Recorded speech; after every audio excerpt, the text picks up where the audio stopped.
j'ai intégré la rédaction de France Info et j'ai commencé à faire du reportage sur Paris, puis ensuite du reportage en France, puis du reportage à l'étranger, puis du reportage sur des terrains plus compliqués, des terrains des pays en guerre. Ma première expérience véritablement de guerre, ça a été en 2006 en Israël, quand le Hezbollah et Israël en fait se sont affrontés, et donc j'étais côté israélien. Et donc j'ai couvert une partie de ce conflit donc, qui a duré tout un été, ça a duré 30 jours. Et moi je suis venu en relève, ce qu'on appelle la relève de la première équipe. Et j'ai assisté en fait à la fin du conflit et à la trêve. Et voilà, donc ça a été ma première expérience de guerre, de bruit de guerre. Ça c'est quelque chose qui m'a beaucoup marqué parce qu'il y avait beaucoup de roquettes qui tombaient et des roquettes ça fait beaucoup de bruit. Et notamment une roquette qui était tombée pas très loin de là où on se trouvait avec le technicien de Radio France qui m'accompagnait. Et le bruit avait été tellement assourdissant que même les militaires israéliens avaient voulu le réécouter au casque parce que c'est vrai que la roquette n'était pas tombé très très loin et donc le technicien, on était en train de faire une interview et le technicien était en train de remonter comme ça sa perche.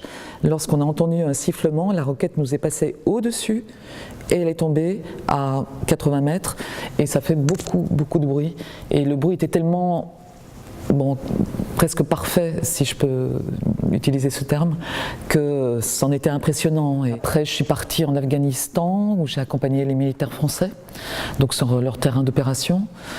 Et puis ensuite, j'ai été nommée correspondante au Liban pendant 4 ans.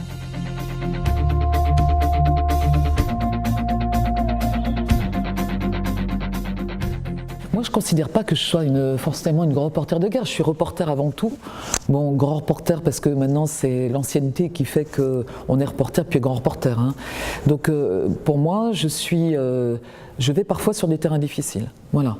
Mais je me coupe absolument pas d'autres missions parce que je considère que mon métier, c'est d'avoir le plus grand éventail possible, donc je refuse rarement de partir ailleurs. Donc qu'est-ce que j'ai fait comme pays? Je suis allée aux États-Unis, je suis allée récemment, je suis allée en Iran pour les élections présidentielles, je reviens d'Allemagne où je suis allée parce qu'il y avait les élections législatives. Donc moi j'élargis je reste pas bloquée sur les pays qui sont en guerre, sauf la Syrie qui est le pays où je me suis un peu approprié ce dossier parce que c'est même quelque chose, c'est normal quand on le suit depuis le début de vouloir continuer à voir l'évolution des événements. Voilà.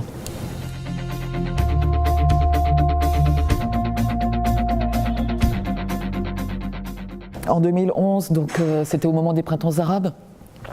Oui, ça c'est aussi un pan dont je n'ai pas parlé, mais je suis partie au Yémen et on ne pouvait pas avoir de visa journaliste à cette époque-là. C'était très compliqué, d'ailleurs toujours aujourd'hui, mais à l'époque en 2011, pareil.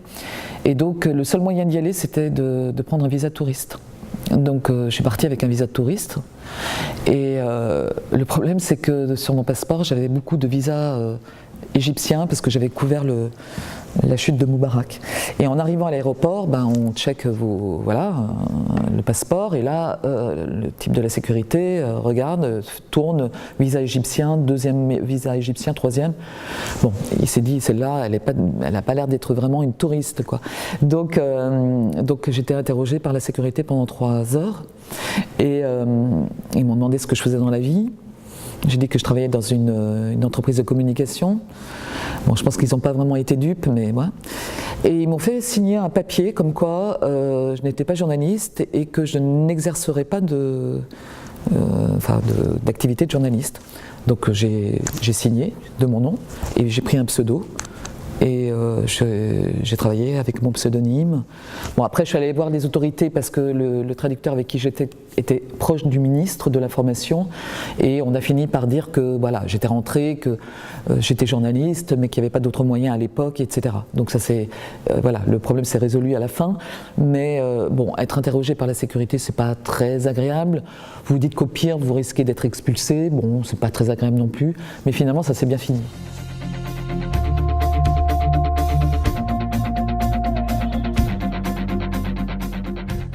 Une chose, mais là, c'est après, c'est le métier aussi et la chance. Il faut toujours compter sur sa chance et sur son, j'allais dire son sixième sens. J'étais allée au Tchad au moment d'une affaire qui s'appelle l'affaire de l'Arche de Zoé. C'était des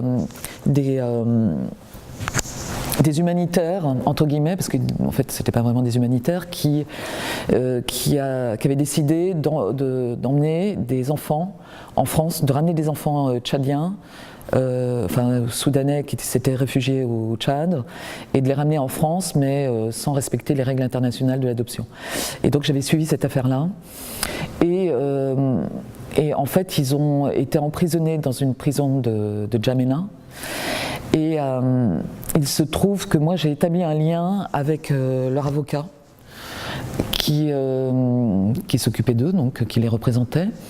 Et grâce à cet avocat, avec qui j'ai établi un lien, et je pense que le fait d'avoir été une femme peut-être m'a aidé à établir ce lien-là. D'ailleurs, c'est devenu un ami. Je pu rentrer dans la prison pour rencontrer les...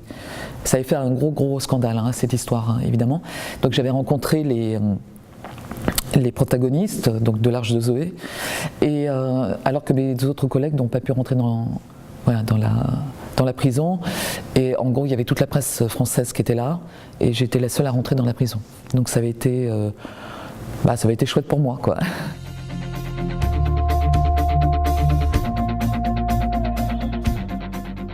Je ne sais pas combien de fois je suis nominée, j'ai jamais le prix, mais c'est chouette d'être nominée, parce que oui, j'avais été nominée pour un sujet en Afghanistan aussi. Après, j'ai été nominée plusieurs fois pour la Syrie. Et la Syrie, c'est vraiment un dossier qui me tient à cœur. Alors certes, je vais côté régime, donc ça n'a pas la même puissance peut-être que quand on allait, parce qu'on n'y va plus aujourd'hui côté rebelle, mais même en allant côté régime, on peut faire passer des messages au public, aux gens qui écoutent.